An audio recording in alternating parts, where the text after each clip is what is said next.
Okay, we're recording. So what we're going to go through is meta descriptions. What they are they still important when you're creating a blog post?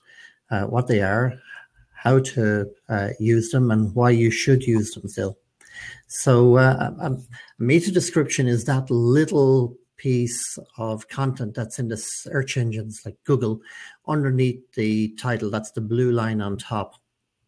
Its main purpose is to get visitors from Google to click on your link. In other words, it's for generating click-throughs from search engines to your website.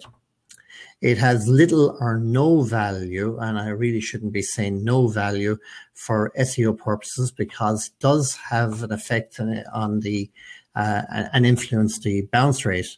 For instance, if the text on the meta description doesn't match that of what's on the page that people arrive on, well, the bounce rate is going to be kind of high, and that's going to affect your overall results. Maybe we'll cover a little bit more about that later on. And it's a question we often get asked is, well, what are they and why should I bother? And if you're using WordPress, you can have many plugins in there. One of the most popular is Yoast.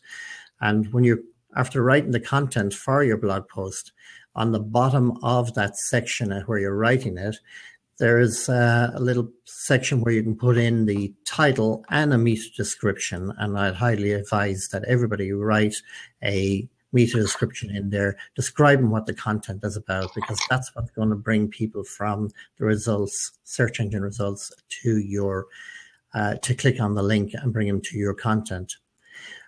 So what do you need to know about them? Well, there's a limit on the amount of characters that you can use, and that runs between 130. Some people say they've seen meta descriptions with 255 characters in it. If you want to be safe and make sure that everything that you have written is seen and none of it's cut off, I would recommend 130 characters.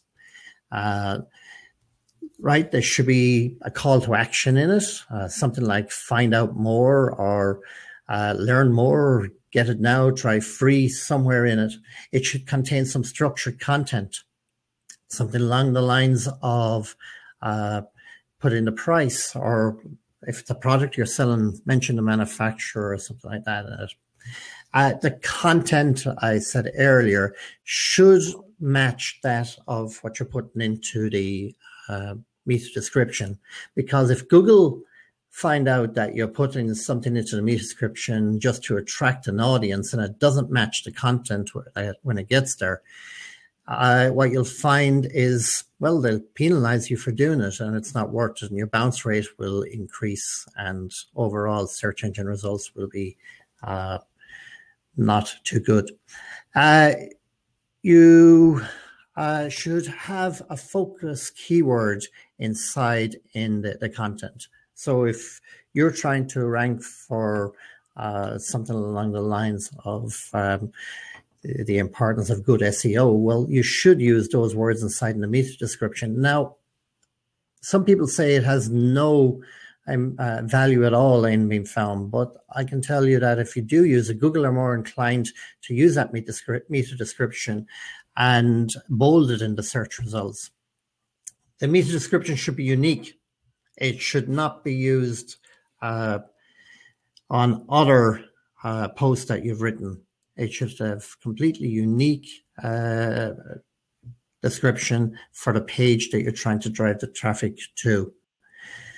So if you were to go to Google and you were to type in what is a meta description, you'll come up with many, many definitions, but it's an attribute that provides a concise explanation of the content of a web page.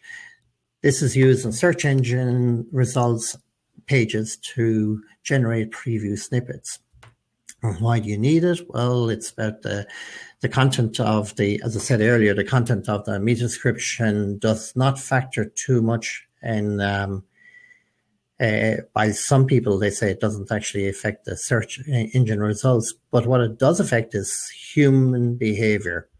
And that has an effect on your click-through rate, because if you give it a good description, it will bring people to your website, and that's extremely important. So some tips for writing killer meta descriptions. Make the reader curious, provide a solution or a benefit, use the right keywords, do not exceed the characters, right? 130 up to, as I said, you can use up to 255. I wouldn't. I'd use in around 130. If you want to really push it, I would say no more than 155. Avoid duplication. Do not use quotation marks. Google will cut off the text if you use quotation marks. And if you have to use quotation marks, just use single ones and that'll be enough. It's important for social sharing because as your content is discovered, it'll be shared on social platforms. And again, I will say, do not deceive your readers by keyword stuffing, as this again will affect your bounce rate. There's a open seat here if anybody wants to jump on and tell us whether they're writing meta descriptions themselves, if they've got any advice for people to use meta descriptions, or any comments at all. Seeing as this is one of our first blabs, we're really trying to get our head around it, and we would welcome anybody to jump onto that spare seat there.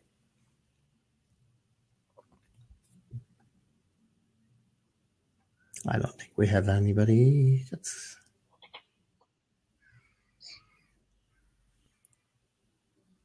nobody.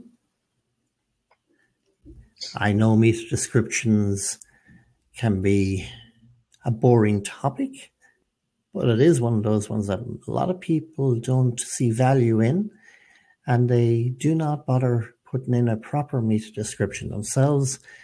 And Google then goes through the content and picks out a meta description, and you would never, well, maybe I shouldn't say never, but in the search engine results, there is always a description of some sort. And wouldn't it be better for you to be able to give your own description rather than Google creating one for you? Okay, nobody is in interest. So what I'm going to do is we're going to finish the recording.